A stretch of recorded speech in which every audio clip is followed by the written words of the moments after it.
Hey y'all, hope you're having a great day. We wanted to show you some propagation of some limelight hydrangeas. And I first wanted to show you what we do with our limelight cuttings in the fall to make kind of I guess something to decorate with during the holidays, and not just cut them and let them, go to waste there on the ground. And I actually got this idea from Terry White on YouTube, and I'll link his channel below. What he does is Terry actually cuts them and sticks them in a pot and leaves them all season. Similar to what you're seeing here. We just had a flower pot that we had used back in the summer, and what we did is we took a bunch of cuttings and just stuck them in the soil over the winter, and they've been there. And Terry actually just leaves his like this, and a lot of them do root over the winter while they're dormant. When they're coming into spring, they will start rooting, and he gets a lot of limelight hydrangeas this way. But we thought that since we've got so many, we've got several pots of these, we're going to cut some today and stick them in sand to see how they do. We have a bucket here of just play sand, like what you would get for a kid's play box, sandbox outside in the yard. And we just make sure that it stays moist, and we stick them. We do crepe myrtles the same way, and we have some of those that are budding already, so that's why we're wanting to go ahead and stick these. We probably should have already done this earlier in the year, but we're doing this 1st of February. Okay, so Russell's going to cut one for us just to show you, and you're going to cut it right, let me zoom in for you, right below a node. And a node is where a leaf might emerge. So we're going to cut it right below that, and we're going to go up about 6 to 8 inches up the stem and cut there. Cut above the node. Yeah, cut above the node. And then you're just going to stick it in the sand, and you can stick a ton in this one bucket this way. And if a few of them root, well then great, and if not, we haven't really lost anything. But I was going to get Russell to show us. These have been in the soil in the flower pot since probably November. And I want to zoom in. Hopefully you can see that there is still green in this. That we've done nothing to these. They have just sat on our porch all winter long, dormant. And you can tell that there's still life in these, obviously, because of the green that's in them. So they're not dead. And we're just going to stick them in the sand. Make sure that you're sticking them the right direction. The bottom in the sand and the top coming up out of the sand, obviously. And you can get many cuttings this way.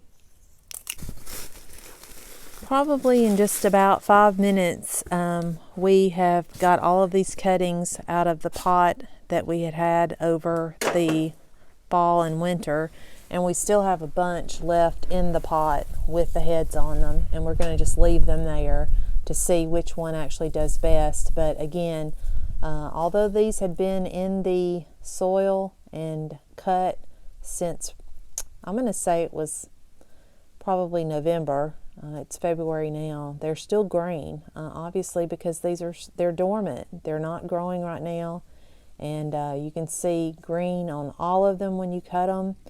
And let me show you real quickly what I'm talking about, how we did the same thing with crepe myrtles. Like I said, we've got several pots around the yard that have these different types of limelights and little limes in them.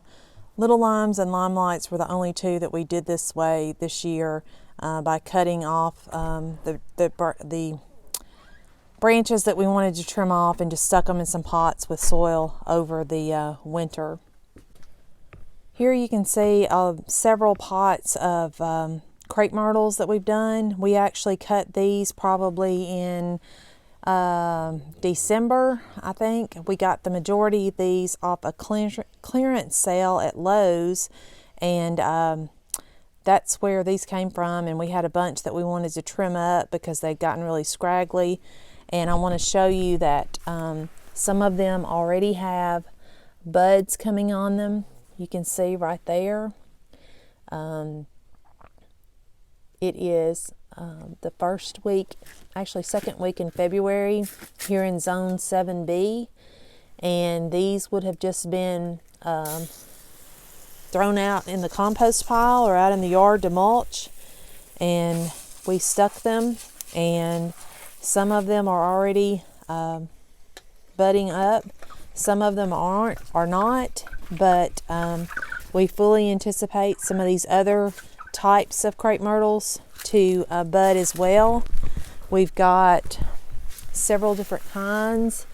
We've got the Sioux crepe myrtle, and I don't know, there's a Midnight Magic, there's a Black Diamond, so we've got several different kinds. So hopefully and there's more.